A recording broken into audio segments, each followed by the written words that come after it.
Assalamu alaikum and peace to everyone. Hello and welcome to Trip Talk channel.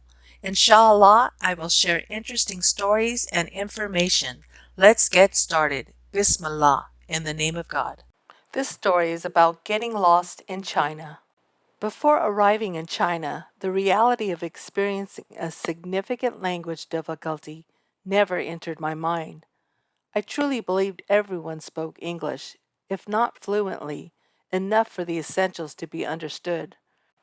Previously, I worked in a zoo in Malaysia and had experienced no communication difficulties at all.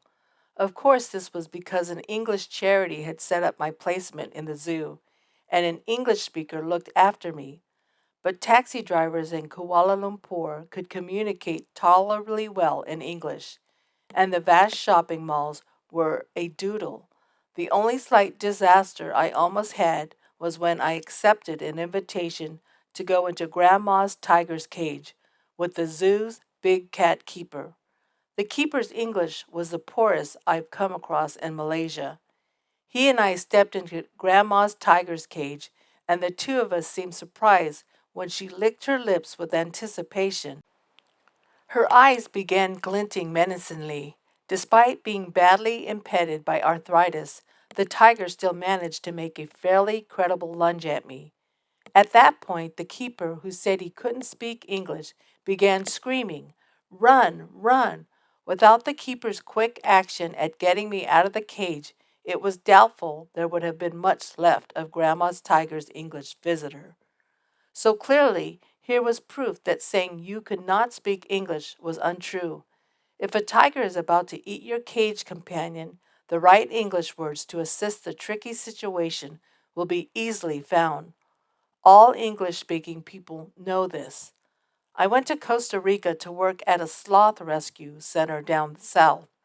I idly wonder if I would have time to learn a few Spanish words before arriving in Costa Rica. An American friend laughed and said, "What for? They all speak English." Well, they certainly could in the Marriott I stayed in. This seemed quite reasonable to me. The owner of the Sloth Center could speak English. He was an American, but all the local staff essentials to the sloth's well-being couldn't say one word of English. The owner had two American sons, and I hung out with them, especially if we left the rescue center. When my stint in Costa Rica was finished, I had made great friends with the sloths, but had failed to learn one word of Spanish. So when the time came to set off for Nanchang in mid-China, it never occurred to me that I was about to enter a country that really couldn't communicate in English, and worse, didn't have any desire at all to speak English. My work contract helpfully told me I was required to speak English. Thank goodness, this was the only language I spoke. My sister felt I would need a little help and had managed to buy me a handheld translator from a TV shopping channel. Trying to manipulate the translator was 100 worse than learning Chinese. The translator was the size of a small modern cell phone and had a wheel mouse to allow me to find the limited database of phrases or words stored on the translator. I quickly discovered that not only was I severely linguistically challenged, but also a Luddite, and totally failed to get the translator to function. No matter how much I tried, I could never maneuver the wheel, which seemed to be permanently stuck on ni hao. But frankly, saying hello will only get you so far. I soon gave up trying to learn how to use a translator and imagined Chinese taxi drivers would be the same as Malaysian taxi drivers and be almost fluent in English. In reality, the Chinese taxi drivers couldn't speak to each other due to many different dialects. When I got to Nanchang within days, it became apparent that no one could speak English, which meant I couldn't even buy an egg. The solution was to find a friend quickly. There were 12 foreign teachers on the university campus. Half were fluent English speakers, American, Irish, and Australian, but the rest, Asian or European, claimed poor English skills. Lily, a Filipino, and Sasha, a Ukrainian, chose to become my best friends. Sasha's English initially was not that good, and he complained that the UK English was complicated. Although employed as an English teacher at the university, Lily failed to understand English speaking movies without subtitles. So clearly, long, detailed British conversations were initially beyond her. My crisp English accent confused all my English major students. They expected all English speakers to have strong American accents, just like in the movies. Most of my students eventually told me they were almost at the point of reporting me to the university as I clearly couldn't speak English. In 2008, mobile phones were incredibly limited in functionality and didn't have cameras or internet coverage. I bought a Chinese phone, but as the huge university campus, my home and workplace predominantly only had Chinese speaking individuals. I rarely carried my phone around. If anyone had rung, I couldn't have understood them. I lived in a vast city where no one was likely to speak English, so leaving the campus, Lily and Sasha's presence was essential to me. I would carry very little cash and not bother with a phone, but always had the translator permanently jammed on Ni Hao like a comfort blanket. One weekend, Lily suggested that we three go to the city, roughly a 30-minute bus ride, and go shopping. Shopping meant the newly opened Walmart store that sold very little for the discerning Western foreigner. The bra sizes were a maximum of 32 AAA, and my measurements required a 36C cup for underwear, dresses, t shirts, and tops. None of these items in my size was an offer. To get a new item of clothing, you had to go to a tailor and get it made. The best thing Walmart sold was Nescafe instant coffee, the only coffee we could get. I had rapidly learned that without Lily and Sasha, I was sunk. I found all words in Chinese entirely beyond me. I was hopeless. My limited Chinese words were spoken with a perfect English accent, so no Chinese could comprehend anything I was saying. I began to slowly build up a real fear of leaving the campus. On this particular weekend, we set off to catch the local bus. By now, I could undoubtedly fight like hell, along with everyone else, to get on the bus when it came. Once on, I would cling on to Sasha, and he was taller than me. We usually stood for the whole journey, precariously balancing as the ancient buses would sway and lurch alarmingly. It was great that the Chinese were so small, as despite also being relatively small, I could look over their heads and try to work out where we were as the bus sped along.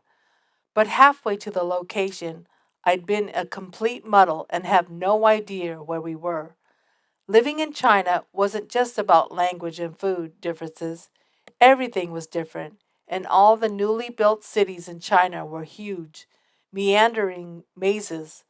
I needed Lily and Sasha to survive.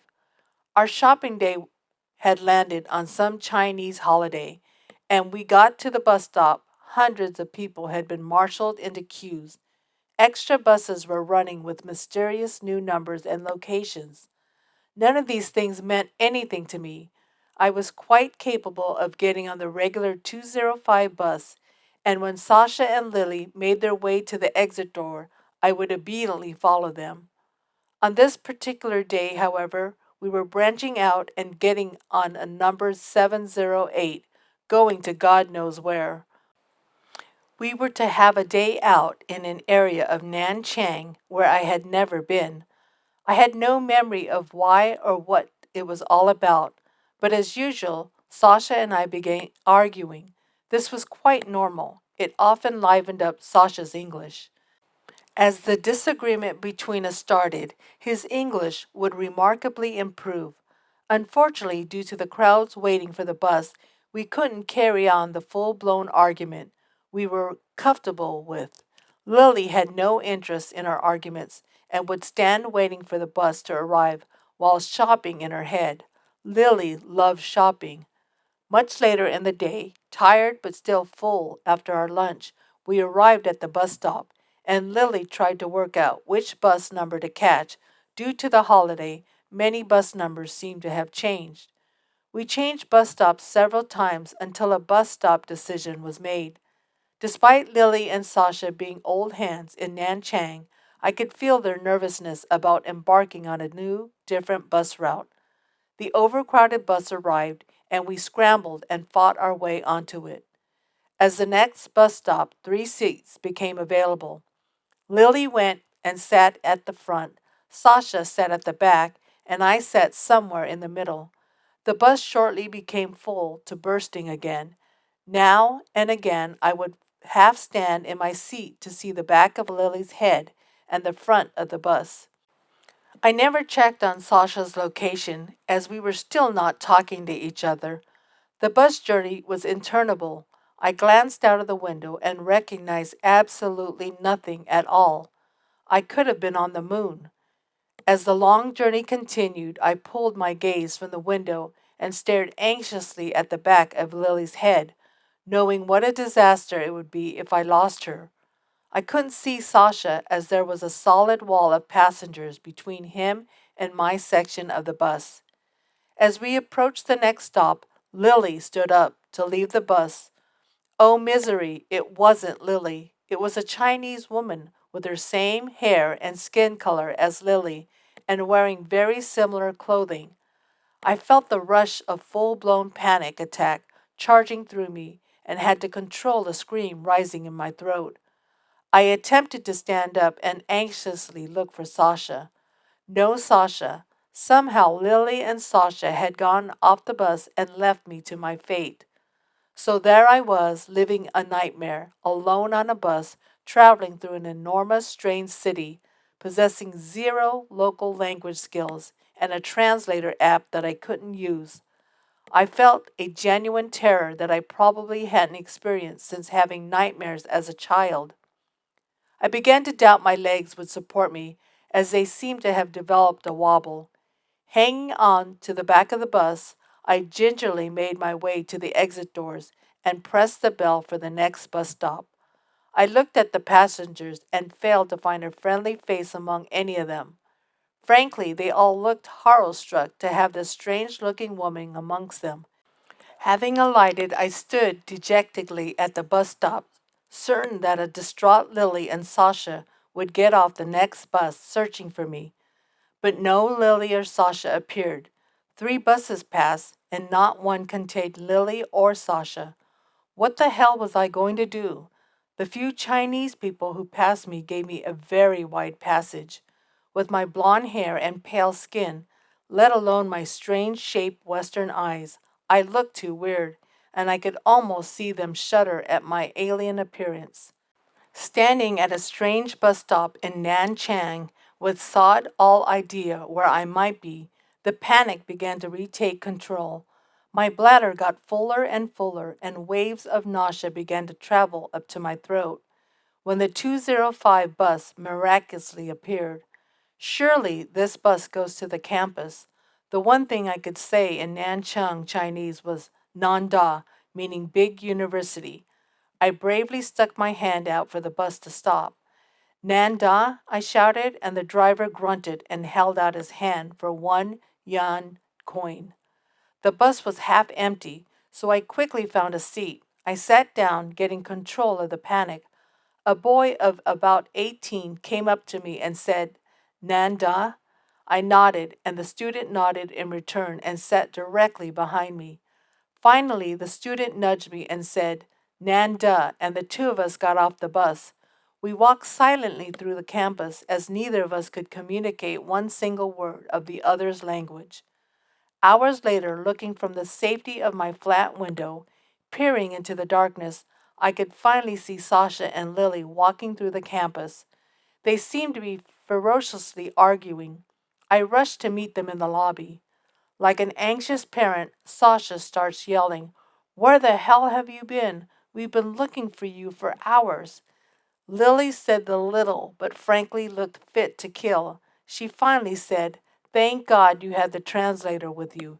If you've gotten lost, God knows if we'd ever see you again.